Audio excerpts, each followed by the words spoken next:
Paz de Deus, meus irmãos. Eu ouvindo que há muitos homens de Deus que têm os olhos que vê as coisas com o olho de Espírito, com a mente de Cristo. Montoninho já ouviu essa obra, muitos já ouviram, mas eu lembrei de uma obra que Deus fez comigo. Eu nasci, meus pais já eram crentes, e com 10 anos de idade fui perdendo o encanto de congregar no culto de jovem, e conheci o esporte, o futebol, pela escola. E, enfim, fui jogar futebol na Argentina, no Uruguai, fui bicampeão sul-americano e vim fazer um teste no Corinthians, em São Paulo. Passei no primeiro peneirão, no segundo peneirão, no terceiro peneirão era domingo, tinha jogo oficial, ficou pra segunda. E como meu pai, logo que Deus chamou ele, Deus levantou ele pra obra da piedade, pra diácono.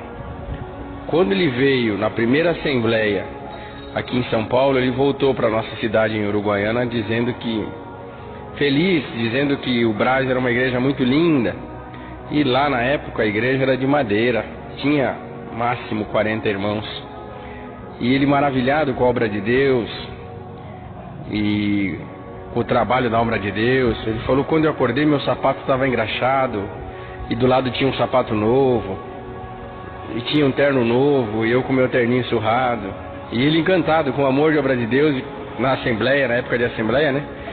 E levou umas fotos para nós. E nós era pequeno, vimos aquelas fotos e eu no meu coração coloquei: bom, mesmo que eu não seja crente, mas o dia que eu for em São Paulo eu preciso conhecer a igreja do Brás.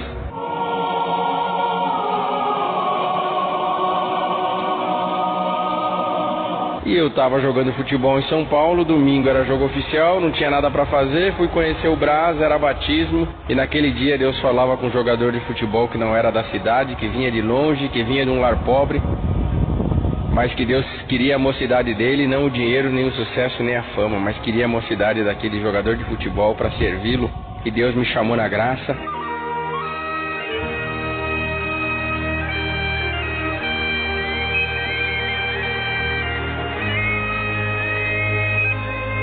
Voltei servindo a Deus.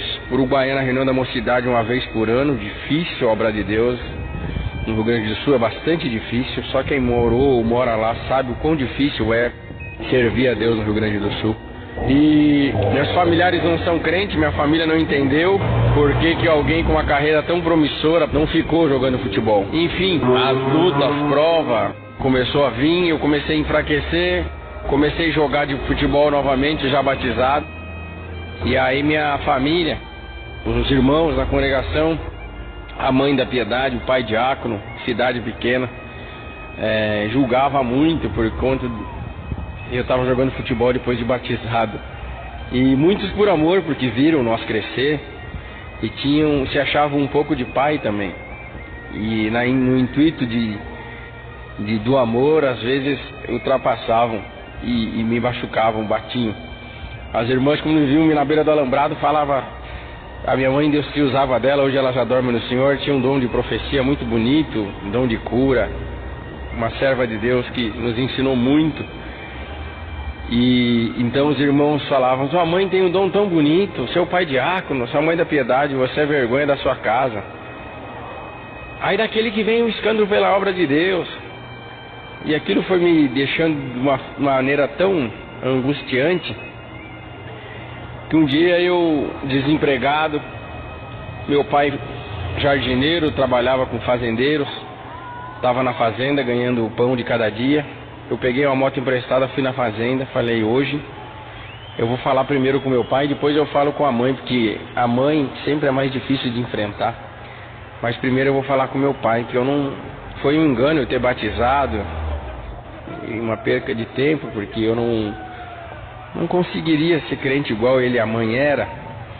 E além de não ter dom nenhum, porque na época eu não era músico, não era selado com a promessa, não orava, eu só congregava. E o adversário entrou de uma forma na minha mente, falou: você não faz nada e ainda o pouco que faz é escandalizar a obra e envergonhar teu pai e tua mãe. Por que você não para de congregar e larga logo essa coisa de servir a Deus? Não vai dar pra você. Você não tem característica de crente, você não parece crente, anda sem camisa, jogando futebol sem camisa. Isso é vergonha da tua casa. Aí eu cheguei pro meu pai estava roçando com a enxada, e eu vi aquele homem de longe com um chapéu de palha no sol, ardeu meu coração. Que dor ter que falar para o meu melhor amigo depois de Deus que eu não conseguiria mais servir a Deus porque eu era muito pequeno e muito fraco. Esta viagem farei com Jesus meu Senhor, certamente ao céu chegarei. E não tive coragem de falar, saudei ele com ósculo. Ele perguntou o que eu vim fazer, eu falei para ele que eu estava sem fazer nada na cidade e vim ver o que ele estava fazendo na fazenda. E vim ajudar ele, ele me deu uma enxada, passamos o dia inteiro calado, almoçamos calado, e eu não tinha coragem de falar pro meu pai que eu não ia mais ser crente, porque eu sabia que eu ia magoá-lo muito, e eu sempre tive um carinho muito grande por ele, uma amizade muito aberta com os meus pais, sempre conversamos, dialogamos de tudo, e nos trataram sempre com muito amor, e pelo cabo daquela enxada, aquele homem fez de tudo para me dar educação. E eu sabia que isso magoaria meu pai, então eu falava comigo: Senhor, como pode? Tu se usa tanto do meu pai, um homem de revelação. Será que ele não está vendo que o filho está fraco e não quer mais congregar, não quer mais ser crente? Mas no final do dia ele me deu um chimarrão, falou assim: pai, que eu gostaria de te dar dinheiro, sabe que você está sofrendo com o desemprego, que teus amigos têm tênis novo, teus amigos têm roupa nova, você... usa roupas já velhas porque você está sem dinheiro e largou o futebol, não está ganhando mais para jogar, e o pai gostaria de te ajudar mais, mas o pai não tem, filho, quanto para trazer o sustento para casa. Eu falei: mas eu não estou pedindo, pai. Ele falou: mas eu sei da tua necessidade, então toma um chimarrão com o pai. E ele foi tomar, me deu um chimarrão, e enquanto ele me dava aquele chimarrão, ele falava para mim: filho, você reparou em tudo que nós fizemos hoje aqui na fazenda? Não foi só nós, porque parece que teve um exército de anjos cortando grama conosco. O serviço rendeu, filho, porque com tudo, com o Senhor fica mais fácil. Tudo com o Senhor rende. Esta viagem será para mim um prazer, e eu estou feliz por isso. Você consegue ver, filho, aquele bem-te-vi sentado na árvore cantando? Eu falei: vejo, pai. Você sabe o que ele fala?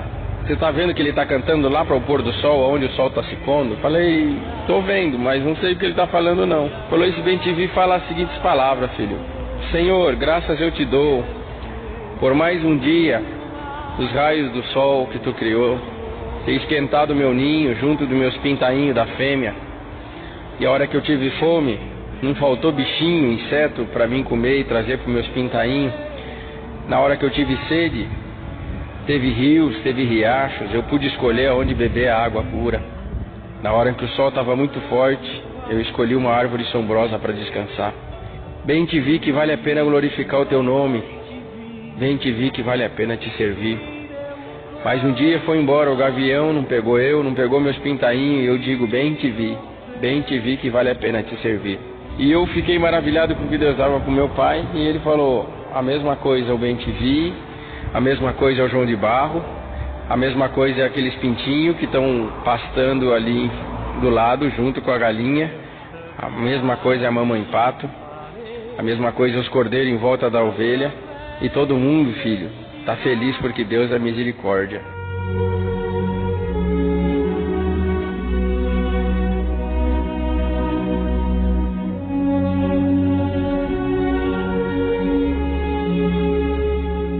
E eu falei: que bonito, pai. Ele falou: agora o senhor consegue ver um pássaro com as asas abertas lá em cima? Vejo. Aquilo lá é um gavião. Ele é uma ave de rapina, ele vive de pegar os pássaros mais fracos, mais pequenos. E ele está escolhendo alguém para pegar, filho. Está escolhendo alguém porque daqui um pouquinho o sol se põe e ele vai fazer a sua última refeição, então ele está escolhendo alguém para pegar. E nisso, meu irmão, eu falei assim: e agora? O que vai ser desses pintinhos, dos passarinhos? Ele falou: calma, filho. A natureza também cria seus mecanismos de defesa. Daqui um pouquinho alguém vai ver o gavião no ar e vai cantar um canto diferente, você vai ver a correria que vai ficar aqui no campo. Irmãos, eu não sei quem avisou, se foi o João de Barro, o Bem-te-vi ou o Sabiá. Mas eu sei de uma coisa, meus irmãos. Quando um dos pássaros cantou, a galinha na hora abriu as asas, os passarinhos foram para debaixo e todo mundo se escondeu para as árvores copadas e ficou um silêncio no campo. Os cordeiros foram para perto das ovelhas e eu fiquei maravilhado com aquele espetáculo da natureza. Meu pai falou: eu sei que você está maravilhado, porque você vive na cidade, mas eu que vivo no campo e presto atenção em tudo que o nosso Deus criou, eu vejo esse espetáculo no amanhecer e vejo esse espetáculo no anoitecer, no entardecer, porque a toda hora o Senhor dá um espetáculo para nós. E aí, nesse espetáculo da natureza, ele falou para mim: agora você consegue ver alguém voando com liberdade diante da ameaça de um gavião? Eu falei: não. Ele falou: se você prestar atenção lá naquela flor, existe alguém trabalhando e cumprindo sua missão em paz. Eu vi um beija-flor, e aí eu falei: pai, mas por que ele não corre? Ele falou: olha, filho, o beija-flor pode ser pequenininho, ele pode não ter um canto bonito, mas ele vive do que está dentro daquelas flores. Aquilo lá é uma aguinha doce, e essa aguinha doce é o que dá sustentação para o beija-flor ser o pássaro mais rápido do mundo. O açúcar de dentro da flor dá energia para ele bater as asas. Só que ao mesmo tempo, filho, quando um beija-flor se vê ameaçado, principalmente por um gavião, ele enfrenta o gavião e joga aquela aguinha doce no olho do gavião. E aquela água doce para o gavião é um ácido e deixa cego o olho do gavião. Então o gavião aprendeu que o beija-flor ele pode até ser pequeno, mas o que está dentro dele é muito poderoso. Sabe, filho, hoje quando você estava vindo de moto para cá, eu perguntei: quem vem de moto lá, Senhor? E o Senhor falou no meu coração: é teu filho, vem cansado, se achando pequeno, vem numa guerra espiritual muito grande e quer te falar que ele quer parar na graça. E eu fiquei aflito, falei: Senhor, o que eu falo pro meu filho? E Deus falou assim: não fala nada, fica em silêncio, até o final do dia eu vou te dar ciência para pregar sobre a alma do teu filho. Filho, a resposta de Deus já chegou. Ainda que tu não toque, tu não cante, ainda que tu não seja selado com a promessa, ainda que tu não peça hino, ainda que tu só vai dentro da congregação, a congregação é uma flor. Dentro dela existe uma água chamada Palavra de Deus. Ela é mais doce do que o mel. É o alimento essencial para te dar energia para você combater o bom combate e ser rápido a fugir do nosso adversário. Por isso, filho, fica dentro da flor. Ainda que tu não toque, ainda que tu sente no último banco, deixa o povo falar, mas todas as vezes que tu entrar dentro da flor, a água da palavra há de alimentar a tua alma. E o gavião, que é o nosso adversário que te espera lá fora, ele há de te reconhecer que você pode ser pequeno, você pode ser fraco, mas o teu direito de entrar na glória de Deus e a tua vontade de ganhar o reino dos céus é maior.